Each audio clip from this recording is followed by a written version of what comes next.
first night on board, and surprisingly it's noisy.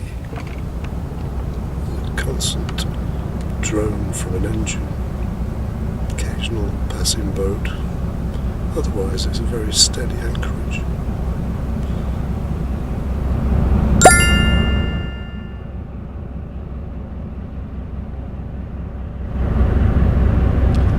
That's the source of the constant noise.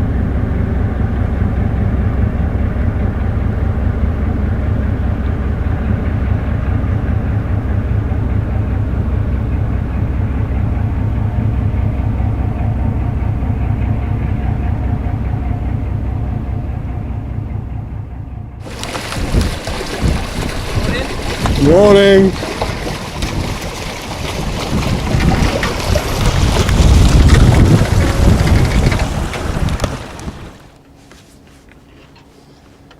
Haven't done a lot of filming since I got here, so I'll tell you a little bit of the story of how it went.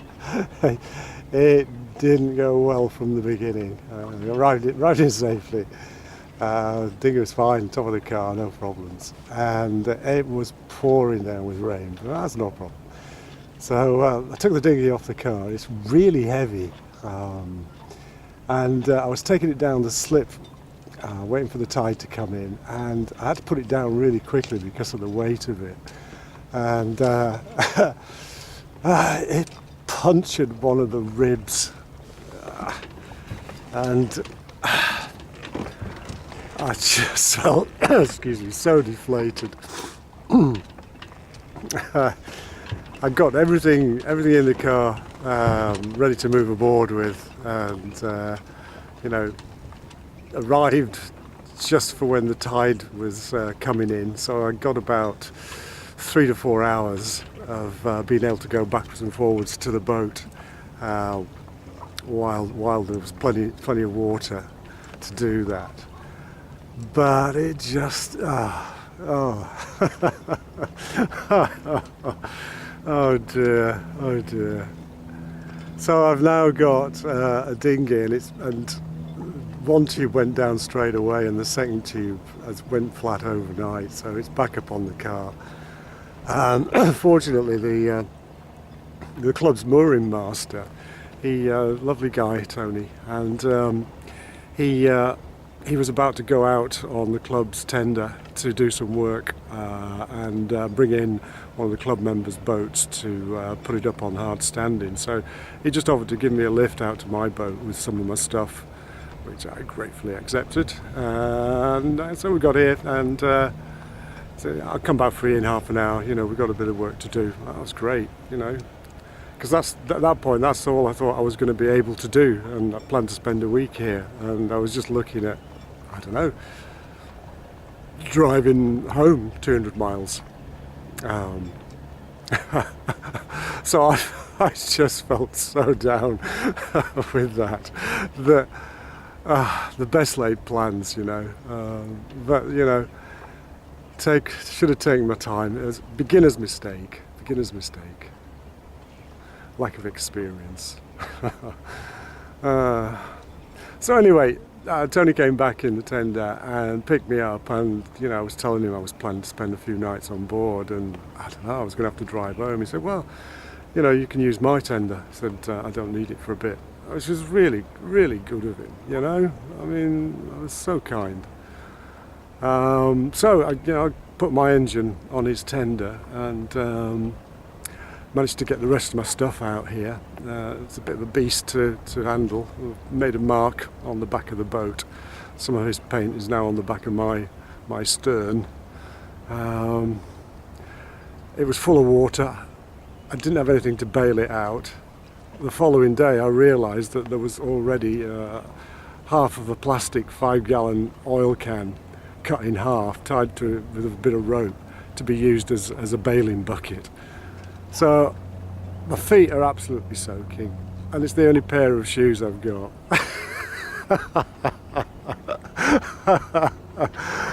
So they go up on the cabin roof to try and dry out, and they took forever to dry out.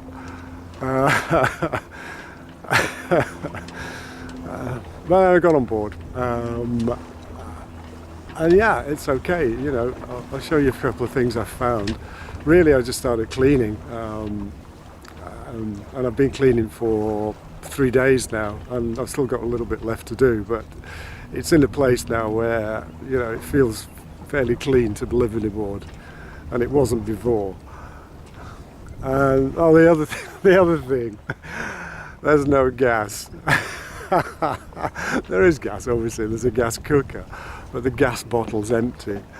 Now, it's just my luck, that it's not actually my luck. Usually things go really well, but there's a shortage of Caligas at the moment. Can you believe this? It's like, you know, with COVID, everybody's decided to go and buy tents and go out and buy gas bottles and get barbecues in so they can live outside all summer. And it's caused a shortage of Caligas. And today I've been round Chatham, I've been near Rochester, I've tried several places of gas stockists, and I need a 4.5 kilogram butane refill, and all they've got is 15 kilograms.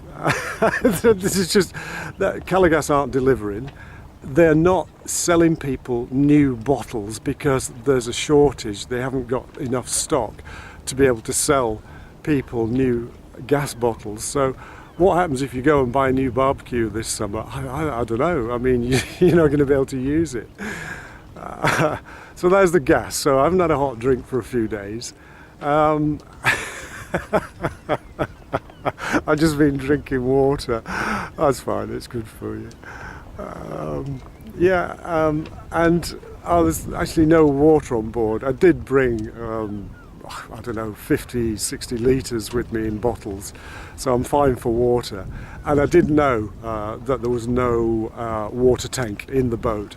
It's been taken out. There's a pressurised header tank in there, and there's a pump in there, and all the pipe work's there, but the tank's been removed, and I knew about that when I bought the boat.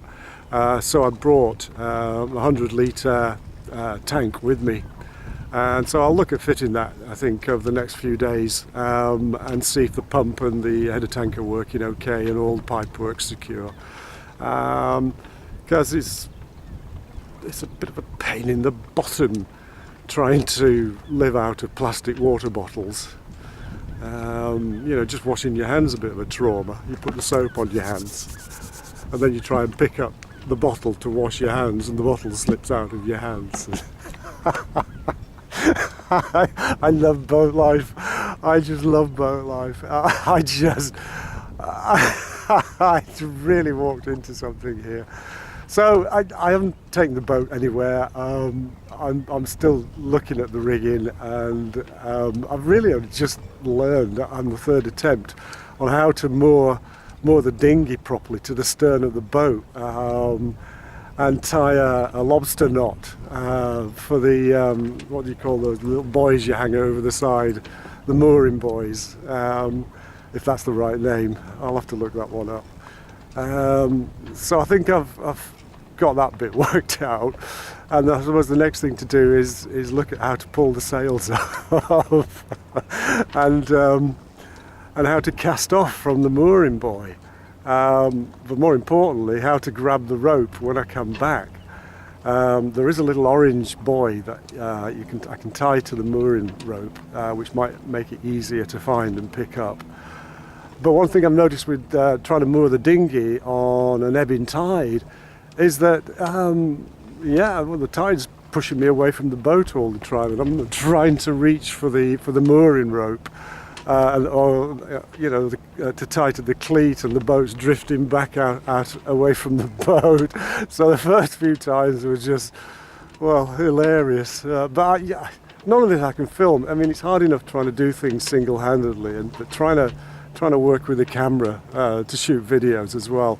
I'm not quite there with that yet. I need to become more efficient at boat handling, learn a few more knots, and a few other things as well.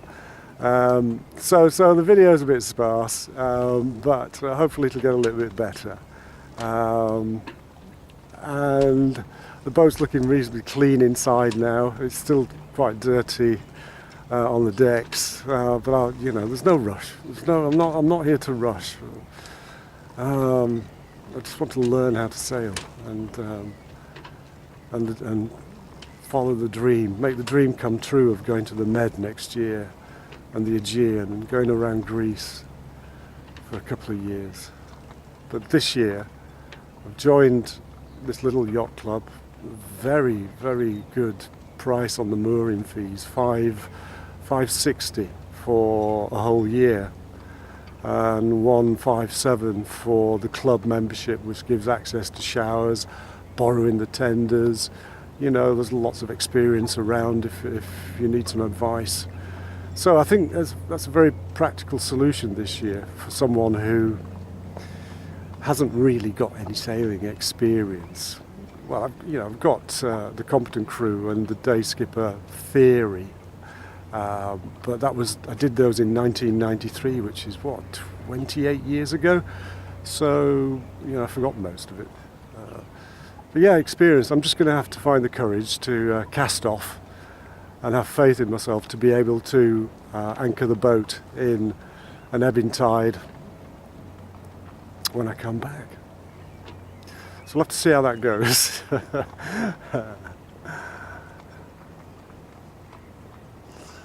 And the weather's been very rainy, but it's turned out quite nice again. Showers coming by all the time, and it's like that for the whole weekend here. So hopefully the forecast will improve, and come Monday or Tuesday I should be able to take the boat out. But I'll do some engine checks and see if I can show you the engine, if you're interested, and we'll take it from there. So see you soon.